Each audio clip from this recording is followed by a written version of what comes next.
அன்பை பாடும். என் நாவும் நாமம் போற்றும். என் இதயம் உம்மில் மகிழும். எனக்கென்றும் நீர் போதும். இயேசு கிறிஸ்துவின் இனிய நாமத்தில் உங்களை மனதார வாழ்த்துகிறேன். கடந்த நாட்களெல்லாம் கண்மணி போல பாதுகாத்த தேவனுக்கு ஸ்தோத்திரம் உண்டாவதாக. இந்த நாளை கர்த்தர் உங்கள் ஒவ்வொருவருக்கும் ஆசீர்வாதமாய் நன்மையாய் மாற்றி தருவாராக. ஆதியாகமம் 32வது அதிகாரம் அதனுடைய 26, 27, 28 வசனங்கள்.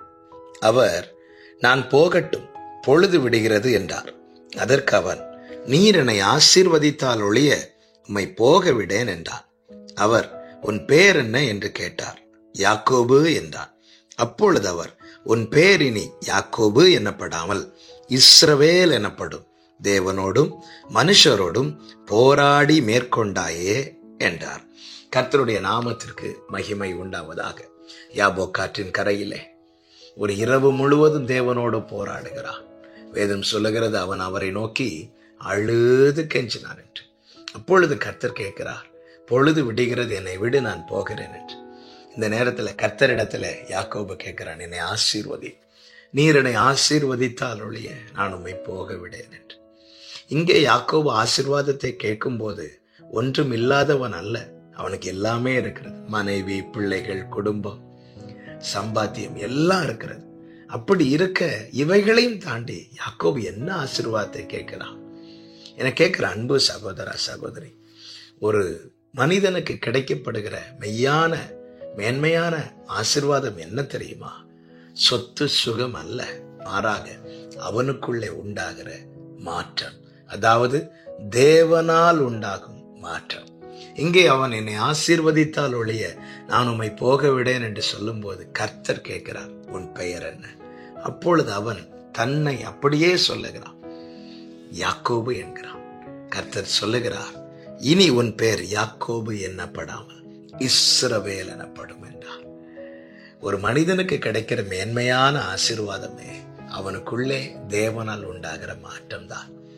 அவன் இஸ்ரவேலாய் மாற்றப்படுவதற்கு முன்னான வாழ்க்கையும் மாற்றப்பட்டதற்கு பின்னான வாழ்க்கையுமே அதற்கு சாட்சி. முன்னே இந்த யாக்கோபு எப்படிப்பட்டவனாய் இருந்தான் தெரியுமா? ஓடி போகிறவனாய் இருந்தான்.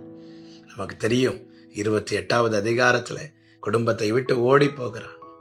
ஈசாக்கினுடைய காரியங்களை அபகரித்தவனாய் ஓடி போகிறான். ஆனால் தேவனால் மாற்றப்பட்ட யாக்கோபு முன்பாக நடந்து போகிறவனாய் இருக்கிறான். ஏசா வருகிறான், அடுத்த நாள் அவன் முன்னே போகிறான். 33வது அதிகாரம் அதனுடைய 3வது வசனம், தான் அவர்களுக்கு முன்னாக நடந்து போனான். பழைய வாழ்க்கை, ஓடி போகிற வாழ்க்கை, தேவனால் மாற்றப்பட்ட வாழ்க்கை, முன்னாக செல்லுகிற வாழ்க்கை. யாக்கோபா இருந்தவன் ஏசாவினுடைய ஆசீர்வாதத்தை தந்திரத்தினால் அபகரித்தான்.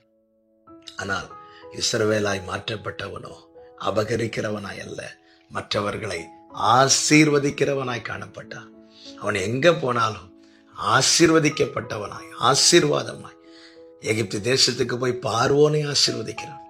தன் கண்களை மூடுவதற்கு முன்னே தன் 12 பிள்ளைகளையும் தன் அருகே வரவழைத்து அவனுக்குரிய ஆசீர்வாதங்களை சொல்லி ஆசீர்வதிக்கிறான். தேவனால் உண்டாகும் மாற்றமே மெய்யான ஆசீர்வாதம். அது மற்றவர்களுக்கு நம்மை ஆசீர்வாதமாய் வைத்துக் கொள்ளும். அது மாத்திரமல்ல, பழைய வாழ்க்கை, யாக்கோபு ராகேலுக்காக காத்திருந்தான். ஆனால் தேவனால் மாற்றப்பட்ட இஸ்ரவேல் ஆதியாகமம் 49:18 கர்த்தருடைய ரட்சிப்புக்காக காத்திருந்தான். இன்னும் சொல்ல வேண்டுமானால், பழைய வாழ்க்கை உலகத்துக்காக காத்திருக்கிற வாழ்க்கை, தேவனால் உண்டாகிற மாற்றம் நித்தியத்துக்காய் காத்திருக்கிற அனுபவம். தேவ பிள்ளைகளே, மாற்றத்துக்கு ஒப்பு கொடுப்போம். யாக்கோபை இஸ்ரவேலாய் மாற்றினவர் நம்மையும் மாற்ற வல்லவராயிருக்கிறார். யாபோக்காற்றின் கரையிலே யாக்கோபுக்குண்டான அனுபவம் நம்முடைய வாழ்க்கையில காணப்பட வேண்டியது அவசியம். என்னை ஆசீர்வதியும். என்ன ஆசீர்வாதம் வேணும்? என்னை தொடுங்கப்பா, என்னை தொடுங்கப்பா. குயவன் ஒரு களிமண்ணை தொட்டுட்டான்னா அந்த களிமண் அதுக்கப்புறம் பாத்திரமாய் மாறும். வேற யார் அந்த களிமண்ணை தொட்டாலும் பாத்திரமாகாது. ஆனா குயவன் தொடணும். இந்த யாக்கோபை வேற யாரு தொட்டாலும் வாழ்க்கை இல்லப்பா, ஆனா நீங்க தொட்டீங்கன்னா எனக்கு ஒரு வாழ்க்கை உண்டாண்டவரே, என்னை தொடுவீராக. தொடுவீராக. என்னை ஆசீர்வதி, எனக்குள்ளே மாற்றத்தை தாரும். எனில் உண்டான மாற்றம் யாவும் உம்மால் வந்தது. எனில் உண்டான ஏமாற்றங்கள் என்னால் வந்தது. எனில் உண்டான மாற்றம் யாவும் உம்மால் வந்தது, அன்பால் வந்தது. நன்றி இயேசுவே, நன்றி இயேசுவே, நன்றி இயேசுவே, நன்றி இயேசுவே. பிரியமானவர்களே, என் வாழ்க்கை அப்படிதான். இன்னைக்கு என்னில் உண்டாயிருக்கிற அந்த மாற்றத்துக்கு காரணம் அவர் தொட்டதுனால. என் வாழ்க்கையில எனக்கு ஏமாற்றங்கள் மட்டும்தான் கிடைத்தது. எப்பொழுது அவர்தோட என்னை ஒப்பு கொடுத்தேனோ அதன் பிறகுதான் மாற்றப்பட்டேன், ஆசீர்வதிக்கப்பட்டேன். கர்த்தர் ஆசீர்வாதமாய் மாற்றினார். ஒரு யாபோக்காற்றின் கரையின் அனுபவம் உங்களுக்கு தேவை. கர்த்தர் உங்களையும் மாற்றுவாராக. அநேகருக்கு உங்களை ஆசீர்வாதமாய் சாட்சியாய் வைப்பாராக. நல்ல தகப்பனே, நன்றி. இந்த நாளில் எங்களோடு இடைப்பட்ட கிருபைகளுக்காய் ஸ்தோத்திரம். ஆண்டவரே, நீர் தருகிற மேன்மையான ஆசீர்வாதம், உம்மால் எங்களுக்குள்ளே உண்டாகிற மாற்றம், அது தேவைப்பா. தொடுவீராக. இயேசுவின் நாமத்தில் பிதாவே, ஆமென்.